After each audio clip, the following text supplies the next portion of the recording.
je sais pas comment ça va se passer la semaine prochaine avec le retour de la course.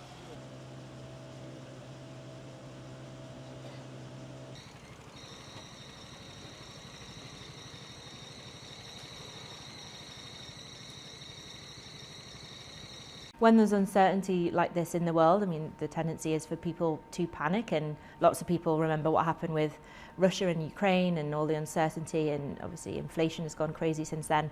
But at this point, to the UK and in Europe, there's not expected to be significant actual shortage of supply. It's more prices that are being impacted. So prices have gone very, very high because of potential disruption rather than there being an actual shortage. So at this point, people panic buying petrol is probably a little bit preemptive, but further down the line, it's going to be all about those prices and trying to make sure that energy bills don't go crazy like they did over the past few years.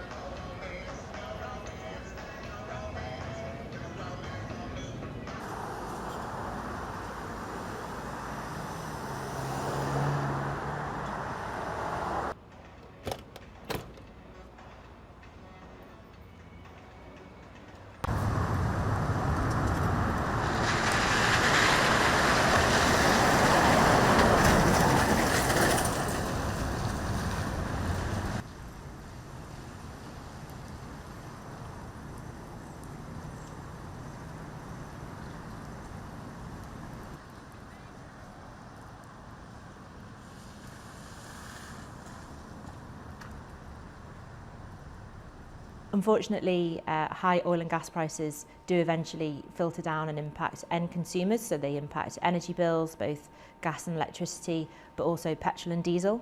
And at this point, even though the conflict's been going on for several days, there's not a massive sign that this will have a huge impact on end consumer prices, but if it continues and prices remain high for a sustained period, it definitely will do. I mean, that's what we saw with Russia and Ukraine, and it has to happen over a longer period of time for those impacts to be felt.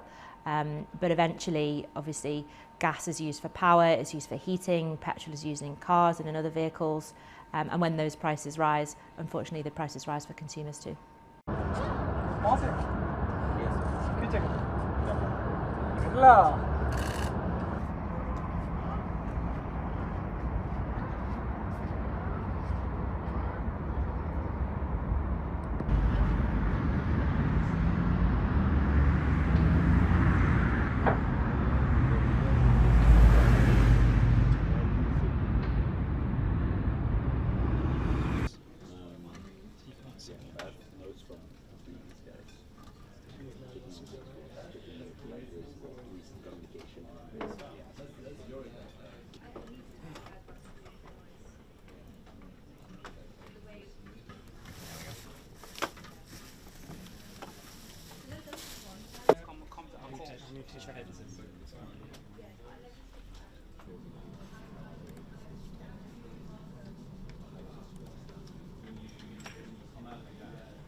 For example, last few years, we can see we had several spikes higher. So between June here in 2023 and September of 2023, the oil price rose by close to 20%. But then we had another decline, which followed this ascent. And we had a similar rise from the end of 2023 all the way to the top here in April 2024.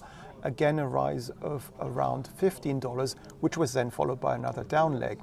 But what is interesting now is that, as you can see here, we are seeing a very sharp ascent of some $25, which is bigger than any of these previous ones that we've seen.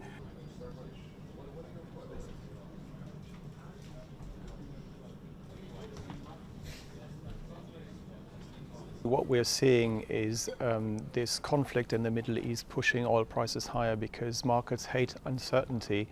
And obviously, with what's going on in the Middle East, there is a lot of uncertainty around the markets, and investors are worried, and also worried about being able to fill up their tanks in the future. And that's why the price of crude oil is rising very significantly at the moment.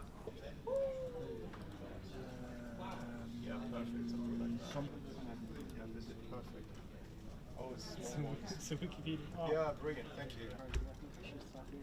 Well, I mean, I did a really good deal. I think it was before Ukraine invaded.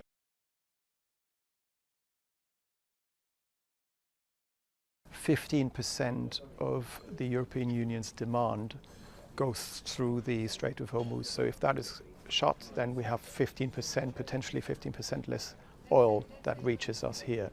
And globally, it's about 20%. So it is extremely important, not just for the European Union, but for countries like China, Asia in general, the United States. And obviously, if that oil can't be exported to us, then we need to look at our stockpiles.